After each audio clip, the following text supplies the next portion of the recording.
고난 너머에 더 큰 고난이 기다린다 할지라도 오직 하나님만을 신뢰하십시오. 여러분의 영혼의 시력이 회복되기를 마음이 없는 분에게 시청자가 아니라 우리는 예배자가 되어야 됩니다. 샬롬, 오늘도 새날을 주신 하나님께 감사와 영광을 올려드립니다. 성령의 인도하심이 있는 복된 하루가 되기를 간절히 소망합니다. 함께 나눌 말씀은 고린도후서 11장 1절부터입니다.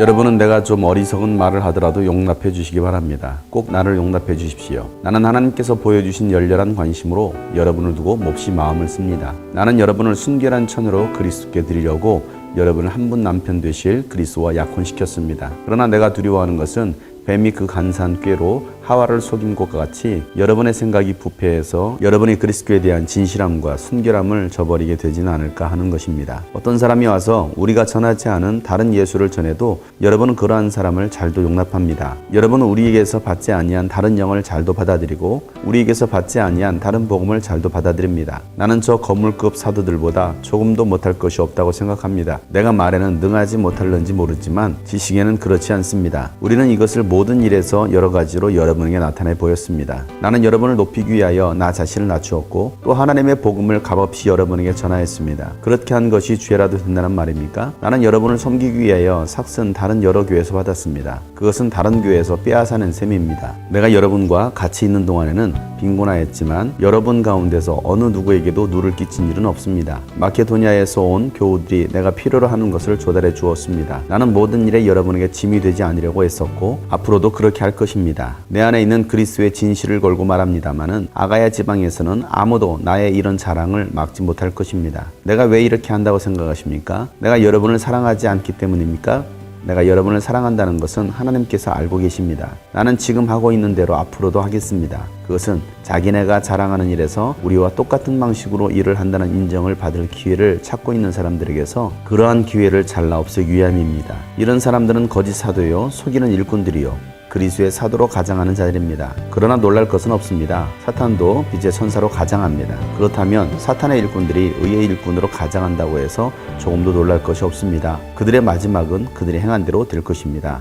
아멘. 바울은 고린도 교회 성도를 순결한 처녀로 그리스도께 약혼시키려는 중미자와 같은 역할을 감당했습니다. 예수님을 알지 못하던 그들이 예수님을 알게 되고 또 그렇게 구원받아 하나님의 자녀가 되는 것, 하나님 나라에서 함께 살게 하는 것, 이것이 바울의 사역의 목표였습니다. 저도 마찬가지입니다. 우리 성도들을 예수님께로 약혼시키고 예수님과 영원한 나라에서 함께 살도록 하게 하는 중미자의 역할을 감당하고 있습니다.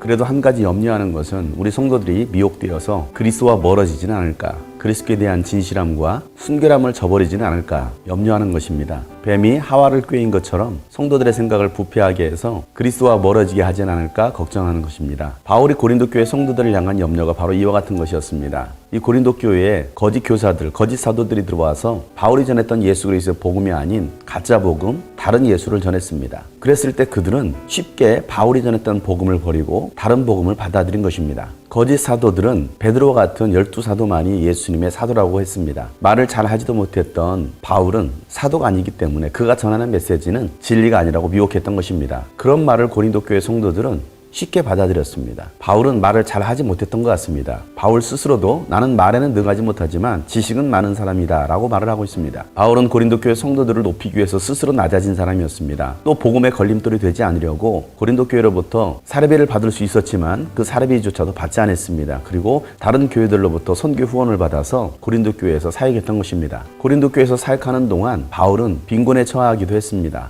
그럼에도 불구하고 고린도 교회 성도들에게 누를 끼치지 않으려고 마케도니아에서 온 성도들로부터 도움을 받았습니다. 바울이 선교를 하면서 살면은 어려웠지만은 고린도 교회에 짐이 되지 않고 성도들을 세우고자 했던 것입니다. 바울은 고린도 교회 성도들을 사랑했습니다. 고린도 교회 성도들을 미혹했던 자들은 거짓 사도고 속이는 일꾼들이었습니다. 그리스도의 사자라고 가장했던 자들이었습니다. 오늘날도 마찬가지입니다. 목사라고 해서 하나님께서 다 세운 목사가 아닙니다. 장로라고 해서 집사라고 해서 하나님께서 인정하시고 하나님께서 세우신 사람은 아닙니다. 스스로 얼마든지 그리스도의 사도라고 가장할 수 있습니다. 사탄도 빛의 천사라고 가장한 것처럼 사탄의 일꾼들이 의의 일꾼으로 충분히 가장할 수 있는 것입니다. 그러나 그들의 마지막은 그들이 행한 대로 될 것입니다. 오늘날도 한 영혼을 세우고자 교회를 세우고자 애쓰고 있는 많은 목회자들이 있습니다. 반면 돈을 벌기 위해서 먹고 살기 위해서 목사가 되고 교인이 된 사람도 있습니다. 여러분은 그런 자들에게서 속지 말아야 됩니다. 저도 목회를 하고 사역을 하면서 많은 재정적 어려움을 당할 때가 있었습니다. 그럴 때마다 성도들에게 짐을 주지 않으려고 일을 하면서 돈을 벌 때도 있었습니다. 우리 교인이 아닌 다른 교회 성도들로부터 후원을 받아서 필요를 채울 때도 있었습니다. 그러면서도 교인들에게는 부담을 주지 않으려고 했습니다. 지금도 저의 간절한 바람은 한 영혼이 예수님께로 세워지는 것입니다. 그 일을 위해서 오늘도 복음을 전하고 있는 것입니다. 저도 한 영혼을 세우고 교회를 세우고자 오늘도 여러분에게 진리의 복음을 전합니다. 여러분들이 그리스도에게서 떨어져 나가지 않기를 예수 이름으로 축복합니다. 아버지 사랑